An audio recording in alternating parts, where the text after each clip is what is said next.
Hi hello എല്ലാവർക്കും Sabas cooking വേൾഡിൻ്റെ പുതിയൊരു വീഡിയോയിലേക്ക് സ്വാഗതം. ഇന്ന് നല്ലൊരു ചെമ്മീൻ അച്ചാറിൻ്റെ റെസിപ്പിയുമായിട്ടാണ് ഞാൻ വന്നിട്ടുള്ളത്. ഈ ഒരു ചെമ്മീൻ അച്ചാർ ഉണ്ടെങ്കിൽ നമുക്ക് ചോറിന് വേറെ കറിൻ്റെ ആവശ്യമൊന്നുമില്ല. ഒന്ന് തൊട്ട് നോക്കിയാൽ മതി, നമുക്ക് ഒരു പറ ചോറ് വേവിക്കാം. എന്ത് രുചിയാണെന്നറിയോ ഈ ഒരു ചെമ്മീൻ അച്ചാറിന്. അപ്പോൾ നിങ്ങളെല്ലാവരും ഉണ്ടാക്കി നോക്കുക. അപ്പോൾ നമുക്ക് വേഗം തന്നെ നോക്കാം എങ്ങനെയാണ് ഇത് ഉണ്ടാക്കുന്നതെന്ന്. അതിന് മുമ്പായിട്ട് ആരെങ്കിലും സബ്സ്ക്രൈബ് ചെയ്യാതെ വീഡിയോ കാണുന്നുണ്ടെങ്കിൽ, അതുപോലെ എൻ്റെ വീഡിയോ ഇഷ്ടപ്പെടുകയാണെങ്കിൽ മറക്കാതെ സബ്സ്ക്രൈബ് ചെയ്ത് സപ്പോർട്ട് ചെയ്യണേ. ആദ്യം തന്നെ നമുക്ക് ചെമ്മീനൊന്ന് മാരിനേറ്റ് ചെയ്ത് വെക്കാം. അതിന് വേണ്ടിയിട്ട് 1/2 കിലോ ചെമ്മീനാണ് ഞാൻ എടുത്തിന്. തൊലിയെല്ലാം കളഞ്ഞതിന് ശേഷമുള്ള അളവാണ് 1/2 കിലോ എന്നുള്ളത്. പിന്നെ എടുക്കുന്ന സമയത്ത് ചെറിയ ചെമ്മീൻ എടുക്കുക. എനിക്ക് ഈ ഒരു വലുപ്പത്തിലുള്ള ചെമ്മീനാണ് കിട്ടീന്. ഇതിലും ചെറിയ ചെമ്മീൻ കിട്ടുമെങ്കിൽ അതെടുക്കുക. നന്നായിട്ട് കഴുകി വൃത്തിയാക്കിയതിന് ശേഷം അതിൻ്റെ വെള്ളമൊക്കെ കളഞ്ഞെടുത്ത ചെമ്മീനാണ്. ഇനി ഇതിലേക്ക് 1/2 ടീസ്പൂൺ മഞ്ഞൾപ്പൊടിയും 1 ടീസ്പൂൺ കാശ്മീരി മുളക് പൊടിയും 1/2 ടീസ്പൂൺ കുരുമുളകിൻ്റെ പൊടിയും ആവശ്യത്തിനുള്ള ഉപ്പും ചേർത്തിട്ട് ഇത് നന്നായിട്ടൊന്ന് മിക്സാക്കി കൊടുക്കാം. നന്നായിട്ടൊന്ന് മിക്സ് ചെയ്തിട്ടുണ്ട്. ഇനി ഇത് അരമണിക്കൂർ നമുക്ക് റെസ്റ്റ് ചെയ്യാനായിട്ട് അടച്ച് മാറ്റി വെക്കാം. ഒരു സമയം കൊണ്ട് ഞാനിതാ 15 പിരിയമുളക് പൊടിക്കാത്തത് എടുത്തിട്ടുണ്ട്. അതൊന്ന് എണ്ണയിലിട്ടിട്ട് മൂപ്പിച്ചെടുക്കണം. അതിന് വേണ്ടിയിട്ട് ഇതുപോലൊരു പാൻ അടുപ്പിൽ വെച്ചിട്ട് ഒന്ന് ചൂടായിട്ടുണ്ട്. അതിലേക്ക് 2 ടേബിൾ സ്പൂണോളം വെളിച്ചെണ്ണ ഒഴിച്ചു കൊടുക്കാം. വെളിച്ചെണ്ണ തന്നെ എടുക്കുക കേട്ടോ. വെളിച്ചെണ്ണയിലാണ് നമ്മൾ ഈ ഒരു അച്ചാർ ഇടുന്നത്. വെളിച്ചെണ്ണ അത്യാവശ്യം ഒന്ന് ചൂടായി വരുമ്പോൾ നമുക്കിതിലേക്ക് മുളക് ഇട്ട് കൊടുക്കാം. എന്നിട്ട് ചെറിയ തീയിൽ വെച്ചിട്ട് മിക്സ് ചെയ്തിട്ട് ഈ മുളകൊന്ന് മൂപ്പിച്ചെടുക്കണം. തീ കൂട്ടി വെക്കരുത്, അങ്ങനെയാകുമ്പോൾ കരിഞ്ഞു പോകും. അതുകൊണ്ട് ചെറിയ തീയിൽ വെച്ചിട്ട് നന്നായിട്ട് മിക്സ് ചെയ്തിട്ട് ഈ മുളകൊന്ന് മൂപ്പിച്ചെടുക്കുക. പിന്നെ പിരിയമുളക് തന്നെ എടുത്താൽ മതി. മറ്റേ മുളകാകുമ്പോൾ എരിവ് കൂടുതലായിരിക്കും, കളറും കുറവായിരിക്കും. പിരിയമുളകാകുമ്പോൾ എരിവ് കുറവും നല്ല കളറും ഉണ്ടാവും അച്ചാറിന്.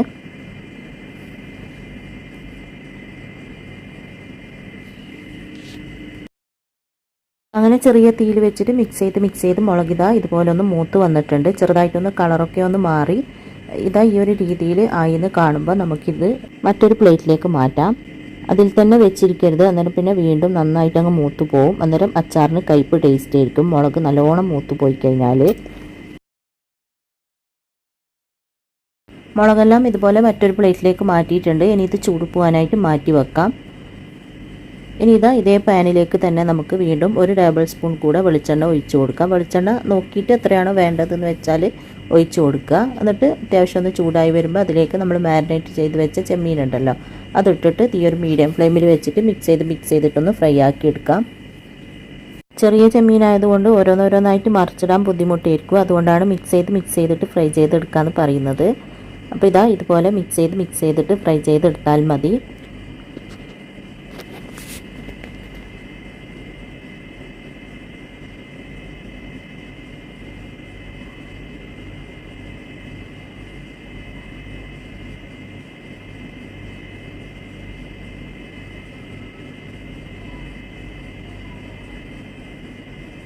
അങ്ങനെ ചെമ്മീനെല്ലാം അത്യാവശ്യം നല്ലോണം തന്നെ ഫ്രൈ ആയിട്ടുണ്ട്. ഈ ഒരു രീതിയിൽ ഫ്രൈ ചെയ്തെടുക്കുക. ഇനി നമുക്ക് അടുപ്പ് ഓഫ് ആക്കിയതിന് ശേഷം ഇതൊന്ന് മാറ്റി വെക്കാം. എന്നിട്ട് നമ്മൾ നേരത്തെ ചൂട് പോകാനായിട്ട് മാറ്റി വെച്ച മുളകുണ്ടല്ലോ, അതിപ്പോൾ നല്ലോണം ചൂടെല്ലാം പോയിട്ടുണ്ട്. ഇനി ഇതുപോലൊരു മിക്സിൻ്റെ ജാറിലേക്ക് അത് മുഴുവനായിട്ട് ഇട്ട് കൊടുക്കാം. മുളക് മുഴുവനും ഇതിലേക്ക് ഇട്ടതിന് ശേഷം നമുക്കിതൊന്ന് നന്നായിട്ട് ക്രഷ് ആക്കി എടുത്തിട്ട് വരാം. ആദ്യം തന്നെ ഒന്ന് ക്രഷ് ചെയ്താൽ അരക്കാൻ എളുപ്പമായിരിക്കും. അപ്പോൾ ഇതുപോലെ ഒന്ന് ക്രഷ് ചെയ്തെടുക്കുക. ഇതുപോലെ ക്രഷ് ചെയ്ത് എടുത്തിട്ടുണ്ട്. ഇനി ഇതിലേക്ക് മുങ്ങിക്കിടക്കാൻ പാകത്തിന് വിനീഗർ ഒഴിച്ചു കൊടുക്കാം.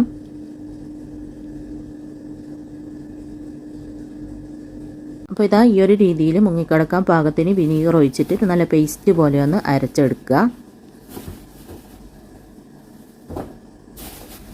ഇനി നമ്മൾ ഏത് പാത്രത്തിലാണോ അച്ചാർ ഇടുന്നത് ആ ഒരു പാത്രം അടുപ്പത്ത് വെച്ചിട്ട് നന്നായിട്ട് ചൂടായി വരുമ്പോൾ അതിലേക്ക് ഒരു 1/4 കപ്പോളം വെളിച്ചെണ്ണ ഒഴിച്ചു കൊടുക്കാം. വെളിച്ചെണ്ണയിലാണ് ഞാൻ ഈ ഒരു അച്ചാർ ഇടുന്നത്. വെളിച്ചെണ്ണയിലാണ് ടേസ്റ്റ് കൂടുതൽ. വെളിച്ചെണ്ണ നന്നായിട്ട് ചൂടായി വരുമ്പോൾ 1 ടീസ്പൂൺ കടുക് ഇട്ടിട്ട് നന്നായിട്ടൊന്ന് പൊട്ടിക്കുക.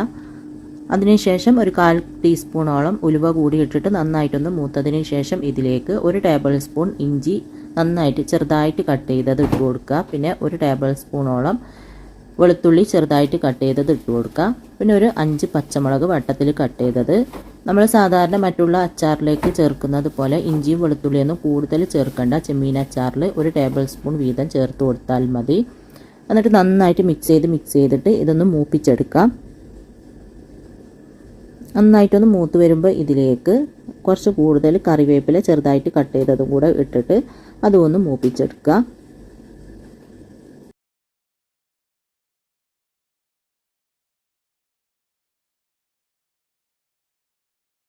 കറിവേപ്പില കൂടെ ഇട്ടിട്ടൊന്ന് മൂത്തതിന് ശേഷം നമുക്കിതിലേക്ക് നമ്മൾ വിനീഗറെല്ലാം ഒഴിച്ചിട്ട് അരച്ചെടുത്ത മുളകുണ്ടല്ലോ അത് ഇതിലേക്ക് ഒഴിച്ചു കൊടുക്കാം.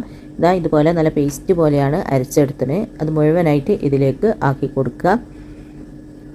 മൂടിയിലായതൊക്കെ ഇതുപോലെ നന്നായിട്ട് വടിച്ചിട്ട് ഇതിലേക്ക് ആക്കി കൊടുക്കുക.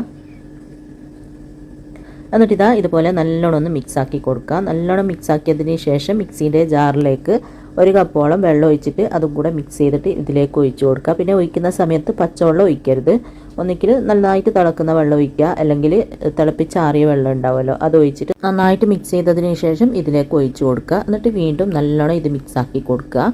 നന്നായിട്ട് മിക്സ് ചെയ്തിട്ട് ഇതാ ഇതുപോലെ നല്ലോണം തിളക്കാൻ തുടങ്ങും. ആ ഒരു സമയത്ത് നമുക്കിതിലേക്ക് ആവശ്യത്തിനുള്ള ഉപ്പിട്ട് കൊടുക്കാം. ആവശ്യത്തിനുള്ള ഉപ്പിട്ടിട്ട് നന്നായിട്ടൊന്ന് മിക്സാക്കി കൊടുക്കുക.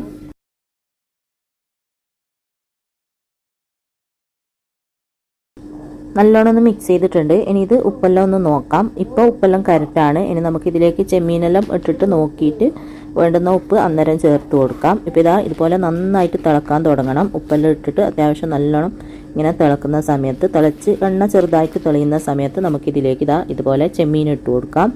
നമ്മൾ പൊരിച്ച് മാറ്റി വെച്ച ചെമ്മീനുണ്ടല്ലോ അത് മുഴുവനായിട്ട് ഇതിലേക്ക് ഇട്ട് കൊടുക്കുക. ചെമ്മീൻ ഇട്ടിട്ട് ഇതാ ഇതുപോലെ നല്ലതുപോലെ ഒന്ന് മിക്സാക്കി കൊടുക്കുക.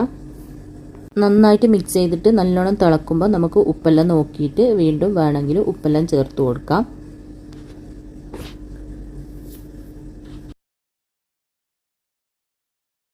ഉപ്പിൻ്റെ കുറവുണ്ട്, ഞാൻ കുറച്ചും കൂടെ ഉപ്പിട്ട് കൊടുക്കുന്നുണ്ട്. പിന്നെ 1.5 ടീസ്പൂൺ പഞ്ചസാര കൂടെ ഇട്ട് കൊടുക്കുന്നുണ്ട്. പഞ്ചസാര ഒഴിവാക്കണ്ട കേട്ടോ, ഇട്ട് കൊടുക്കുക. പഞ്ചസാരയും കൂടെ ചേരുമ്പോഴാണ് അച്ചാറിന് നല്ല ടേസ്റ്റ് ഉണ്ടാവുക.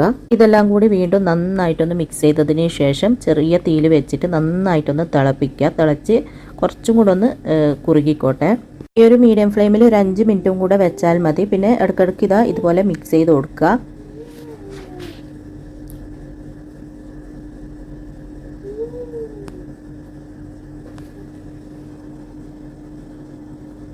അങ്ങനെ ഇതാ നമ്മൾ കുറച്ചും കൂടെ കുറുകാനായിട്ട് വെച്ചിട്ട് ഒരു 5 മിനിറ്റോളം ആയിട്ടുണ്ട്. ഇനി ഇതാ ഇതിലേക്ക് 1 ടീസ്പൂണോളം ഉലുവയും കടുകും കൂടെ വറുത്ത് പൊടിച്ചതാണ് അത് ചേർത്ത് കൊടുക്കാം. എന്നിട്ട് വീണ്ടും നന്നായിട്ടൊന്ന് മിക്സ് ആക്കിയതിന് ശേഷം നമുക്ക് അടുപ്പ് ഓഫ് ആക്കാം. അടുപ്പ് ഓഫ് ആക്കിയിട്ട് നന്നായിട്ട് ചൂട് പോകാനായിട്ട് മാറ്റി വെക്കുക. നന്നായിട്ട് ചൂട് പോയതിന് ശേഷം മാത്രം നല്ല കുപ്പിയിലോ ഏലെങ്കിലും ഇട്ട് വെക്കുക. അപ്പോൾ ഇതാ നല്ലോണം ചൂടെല്ലാം പോയിട്ടുണ്ട്. കുറച്ചുകൂടെ ഒന്ന് കുറുകി തിക്കായി വന്നിട്ടുണ്ട്. അച്ചാറിൻ്റെ ആ ഒരു പരുവായി വന്നിട്ടുണ്ട്. ഇനി ഇത് നല്ല കുപ്പിയിലോ ഏതിലെങ്കിലും ആക്കിയിട്ട് വെക്കുക. പിന്നെ ആക്കി വെക്കാനേ പറയുന്നുള്ളൂ, ഇപ്പോഴേ ഇത് കൂട്ടരുത്. ഒരു 2 ആഴ്ചയെങ്കിലും കഴിഞ്ഞതിന് ശേഷം കൂട്ടുക. കൂടുതൽ 1 മാസമെല്ലാം കഴിഞ്ഞിട്ടാണ് എടുക്കുന്നതെങ്കിൽ അത്രയും ടേസ്റ്റ് കൂടും ഇതിന്. ഇപ്പോൾ ഇട്ടപാടും ഇതിന് അധികം ടേസ്റ്റ് ഒന്നും ഉണ്ടാവില്ല. എത്രയും പഴകുന്നുവോ അത്രയും ടേസ്റ്റ് കൂടുകയാണ് ചെയ്യുക. പിന്നെ നമുക്ക് 1 മാസമൊന്നും കാത്തിരിക്കാൻ കഴിയൂല. അതുകൊണ്ട് ഒരു 2 ആഴ്ച കഴിഞ്ഞതിന് ശേഷം നിങ്ങൾ കൂട്ടിക്കോ. അപ്പോൾ കുറച്ച് ഒരു കുപ്പിയിലാക്കിയിട്ട് അത് 2 ആഴ്ച കഴിയുമ്പോൾ എടുക്കുക. ബാക്കി വലിയ കുപ്പിയിലാക്കിയിട്ട് മാറ്റി വെക്കുക. അത് 1 മാസമെല്ലാം കഴിഞ്ഞിട്ട് കൂട്ടി നോക്കുക. അപ്പോൾ അതിൻ്റെ ടേസ്റ്റ് നിങ്ങൾക്ക് മനസ്സിലാവും. അപ്പം എല്ലാവരും ഈ ഒരു അച്ചാർ ഉണ്ടാക്കി നോക്കുക. എന്നിട്ട് ഇഷ്ടമായ അഭിപ്രായം പറയാനും ലൈക്ക് ചെയ്യാനും ഷെയർ ചെയ്യാനൊന്നും മറക്കരുത്. പിന്നെ ഇതൊരു 5-6 മാസം വരെയൊന്നും കേട് കൂടാണ്ട് നമുക്ക് യൂസ് ചെയ്യാനായിട്ട് പറ്റും. അപ്പോൾ എല്ലാവരും ട്രൈ ചെയ്ത് നോക്കിയിട്ട് ഇഷ്ടമായ അഭിപ്രായം പറയാനും ലൈക്ക് ചെയ്യാനും ഷെയർ ചെയ്യാനൊന്നും മറക്കരുത്. എപ്പോഴും പറയുന്നത് പോലെ സബ്സ്ക്രൈബ് ചെയ്യാതെ കാണുന്നവർ സബ്സ്ക്രൈബ് ചെയ്ത് സപ്പോർട്ട് ചെയ്യാൻ മറക്കരുത്. അപ്പോൾ ഇൻഷാ അല്ലാഹ് അടുത്ത പുതിയ വീഡിയോ ആയിട്ട് നമുക്ക് വീണ്ടും കാണാം.